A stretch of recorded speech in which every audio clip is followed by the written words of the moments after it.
So, good morning once again, dear all, respected professors, seniors. I'm very much thankful to Ahmedabad Surgeons Association and Sunil sir for providing me this opportunity. Probably I'm the youngest member in this group, and it's a great opportunity for me.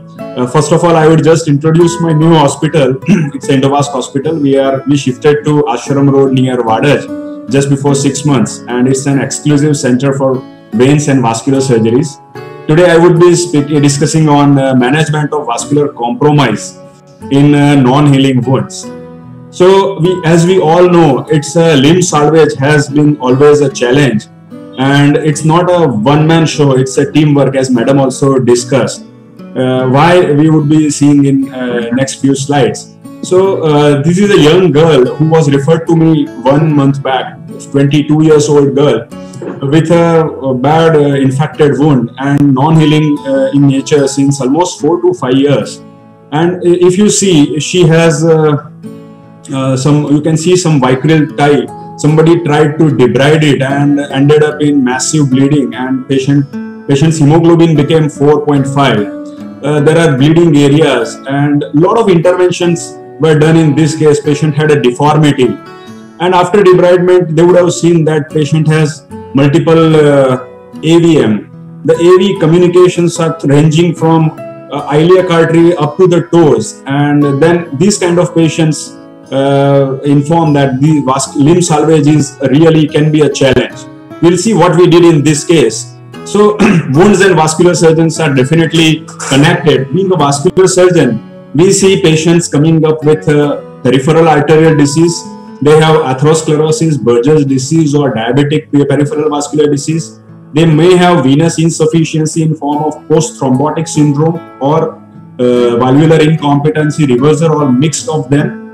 We see very rarely 5% of our patients would come with vasculitis, AV malformation, AV fistulas, or lymphatic edema. My talk is not only limited to diabetic PVD. I have tried to cover everything so that it would be a eagle's eye view on the wounds and vascular surgeries. So arterial and venous diseases and wounds are very easy to differentiate by inspection as well as local examination, and the management also differs. So it is important to differentiate whether the patient has pure arterial, pure venous, or mixed insufficiency. I will start with arterial wounds. There are certain fixed risk factors like atherosclerosis, diabetes, Buerger's disease, and vasculitis, and there are certain modifiable factors: smoking, hypertension, hyperlipidemia, obesity, and diabetes. In my practice, smoking is very important factor, and I always try to get rid the patient of tobacco in any form. The various options what we have is best medical management, endovascular options like primary angioplasty, drug-coated balloon stenting, and surgical revascularization, definitely gold standard option. Then comes the wound management and adjunctive therapies where other specialties are also involved. Challenges being a practitioner in Ahmedabad and in an era of a lot of government schemes, we see delayed presentations or redo kind of cases where patients have long occlusions, patients have calcified vessels, infection, renal dysfunction, lot many other comorbidities, and delayed presentation as we saw. So this is very important slide. What are your strategies? First of all, correcting the inflow and then going to the outflow is very important. This photograph is one of my favorite. I had done an aorta bifam in 2013, and if the patient has femoropopliteal disease as well as aorta iliac, you have to correct the aortic inflow part first, and then only you should go for look at the distal vessels. You may even not correct them, because correcting inflow and going through profunda will help the patient. So goal is to establish inline flow to the foot, particularly for diabetic patients. Giving a palpable pulse is very important. Angiosome concept I'll show in a next slide. And successful wound healing depends on good revascularization. Open as well as endovascular both have almost equivalent results, but you have to select judiciously. So my strategy is salvaging the limb, but the goal is not primary patency and limb salvage. Many times we think that the bypass will last for long and we should do this and that. But if the wound is healed and limb is salvaged, even after that, if the revascularized segment occludes, it's okay. So that has to be kept in mind. Endovascular is preferred for elderly patients and surgery is reserved for long occlusions, failed plasties, recurrent lesions and healthy patients. Now, endo always first. Many vascular specialists and other interventionists prefer this strategy, but it's a wrong strategy. You have to offer what patient needs and not keep on doing what you know. So endo or open, whatever is best for patient, we have to offer that. And as madam said, primary amputation is reserved for non-reconstructible vessels, persistent infection or sepsis, and when the patient has paralysis or fixed contracture. Angiozone is a concept where we try to revascularize the particular artery. For example, if the patient has involvement of grade 2 area going up to the medial plantar artery, and if the lateral foot is involved, lateral plantar artery revascularization can be done. This is followed almost by 50% of the practitioners. But what I have observed, even if you revascularize one of the distal vessel, it is good enough. So same thing, two different territories. Now coming to the hardcore vascular surgery where long iliac and SFA occlusion, this patient had a great toe gangrene and second toe was also affected. Unfortunately, the lesion was starting from common iliac up to the mid SFA, even the common femoral artery is not seen. So endovascular is not a good option. We exposed the common iliac artery in retroperitoneum, grafted it with a 7 mm Dacron prosthesis and tunneled it properly anatomically and gave a bypass. And this was done 2 months back. Patient is doing quite well. We had to amputate his great toe and second toe, but the wounds are healing now. This is juxtarenal aortic occlusion, the most challenging part when we are considering revascularization, because the renal arteries are also not seen here. And when I started doing bypass, you can see the aortic exposure. It's very thrilling to cut the aorta without clamp. You can see the aorta is transected. You can see the distal part, and then there will be a bullet-like thrombus as well as endarterectomized segment will come out, and then we do a prosthetic bypass. So this was done, I think, probably 6 years back.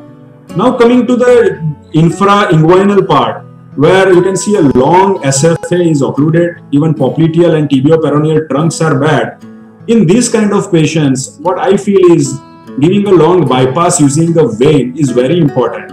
In this flimsy looking vessels, you can see the vessel is exposed for tibioperoneal trunk and posterior tibial artery, and doing a good anastomosis and bypass is the best policy. Similarly, right-sided popliteal artery occluded, a bypass is given to the infragenicular posterior tibial artery. The photograph itself shows that vein is looking good and artery is also fine, so patient will do very nice. A small occlusion in the popliteal part. In nowadays, I do angioplasty for this kind of patient, but this patient I had operated when I was not very much into endo. So I did a small bypass and then debrided the part, fifth toe and the foot was debrided. You can see good vascularization after procedure. Even the second toe, which was looking bad, is healed after doing revascularization, and obviously patient is very happy. One of the FemPop bypass, femtibial bypass, here the important thing for general surgeons is the right side looks worse than left side, but the patient has gangrene of left great toe, right side is asymptomatic. So I had done a vein bypass, and you can see the revascularized area after 1 year of follow-up. The toe was healed easily in 1 month, and you can see the revascularized foot. And very rarely we do upper limb bypass, particularly for Buerger's patients and added by early atherosclerosis. So in this case, patient's vein was harvested from upper limb itself and anastomosed proximally to axillary artery and distally to the radial artery. He did quite well, but then he restarted tobacco, and 2 years later they informed that again the graft is occluded. Now coming to a different territory, diabetic foot infection as well as ischemia. There is a mixture of these two things, as madam already discussed. As seen in this case, I didn't do anything for vascular part, but debrided the foot part, and patient, it has been 8 years now and patient is doing quite good. Chintan Bhai would be discussing many cases like this, so I'm not going into detail. This is a very important case where 83-year-old lady with uncontrolled diabetes and severe tibial disease presented to us. She was advised amputation by 6 to 7 surgeons in Saurashtra, And when I checked with my hand Doppler, I could hear good signals on anterior and posterior tibial. So not all decisions are based on angiographies.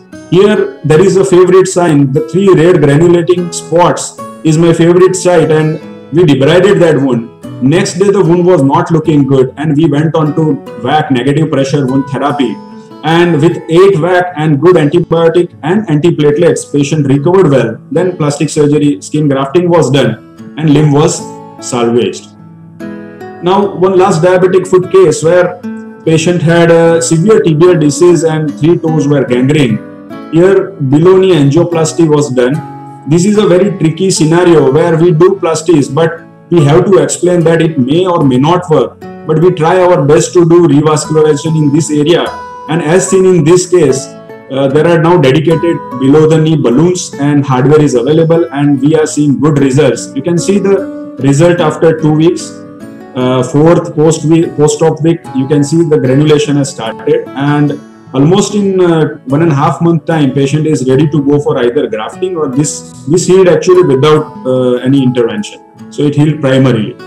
Now the key steps are good quality of vein or graft, as we discussed, selection of inflow and outflow, antibiotic coverage, aggressive foot debridement, good antiplatelet. Nowadays we are adding rivaroxaban also.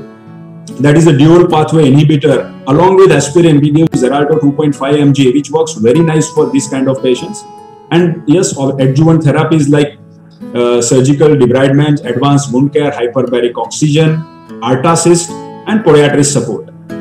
Hyperbaric oxygen is already discussed. Now coming to a few slides about venous wounds. Majority of the venous wounds are likely due to reflux disease, that is classic varicose veins and venous insufficiency, where we do ablation, sclerotherapy or ligation. Some of them are due to post-thrombotic syndrome, that is an obstructive pattern, and where their venous stenting can be recommended. But I have seen in my practice that most of these post-thrombotic patients also do well with good compression garment and some sort of counseling, improving their calf muscles and reducing their obesity.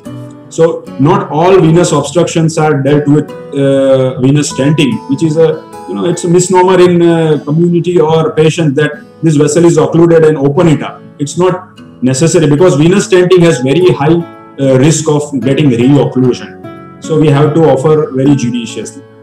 So 2 cases of venous ulceration. One where patient had undergone 2 surgeries, laser and sclero in past, and then he developed this ulcer and came to me. I just did debridement and skin grafting and put him on good compression and it healed. Again, this fellow is my staff now. He had 2-3 interventions done for this, and he is an obese fellow, had multiple perforator incompetency. We debrided, did skin grafting, and he is doing fine since almost last 3 years now.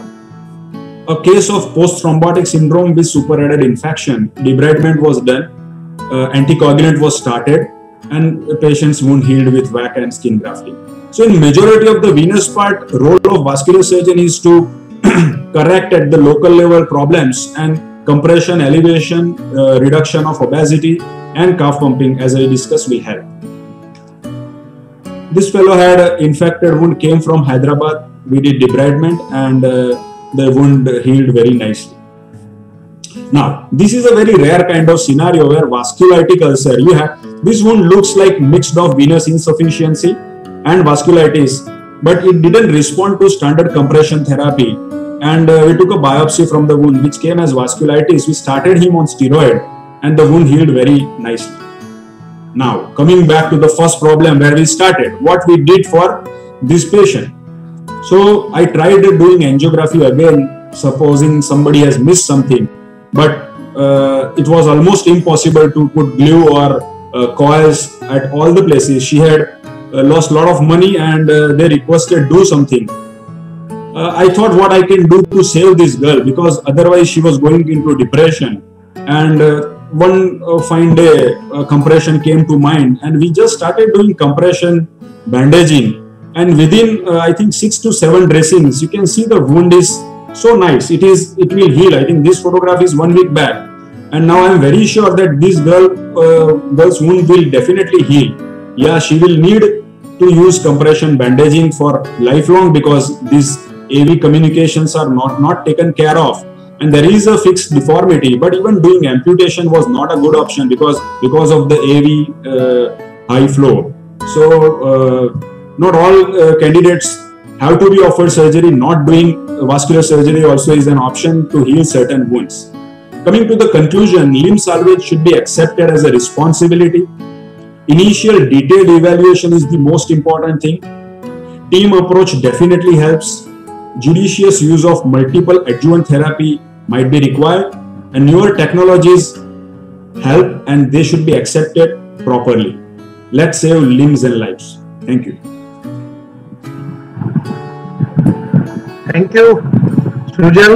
Thank you, sir. It was an excellent presentation covering all arterial, venous, lymphatic, and all malformations and fistulas, everything. So it was a nice coverage in a very short span of time. Thank you, sir. Just for the information of the House, as a president of Indian Society of Wound Management in 2008 to 12, we have published 2 textbooks. One is the textbooks of wound management, and one is the textbook on diabetic food.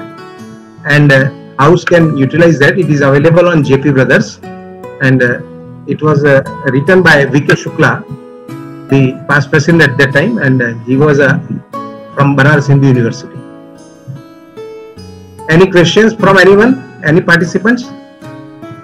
Sujal, wonderful lecture, and I am sure 20 minutes is not enough for you. You can go on talking for a couple of hours with so much of clinical material available. However, some question, first of all, regarding obese patients. In obese patients and in post-bariatric patient, we see superficial ulcers on the lower leg, on the shin. So, what is the cause and what is the remedy? Yeah. So, as you rightly said, sir, obesity and chronic venous insufficiency are very much connected. It has been studied that vena cava is the most compressible structure in abdomen, and in these obese patients, there is a compression of vena cava. Some people have tried venous stenting even in non-obstructed IVC also. What I have realized that once you do bariatric surgery, these ulcers start healing, and then simple compression to control the venous hypertension at perforator level would be good enough. Once there are certain valves which have gone, even deep veins might be refluxing, but good stockings would definitely help them, and advising them on improving their calf pumping will be very beneficial. So counseling is a very important part of these ulcers. Thank you. There were another question from the our audience. We had one question from Dr. Vibhakar Vacharajani from Rajkot, who is watching our live telecast, regarding showing the different types of wounds or unusual types of wounds. I'm sure both the speakers have shown very nice photographs of unusual wounds, and another 2 speakers will also show wounds as we go across. Another question was different kinds of dressings being used in a variety of wounds. I think Dr. Swati covered nicely the variety of wound dressings being used, and in next lecture also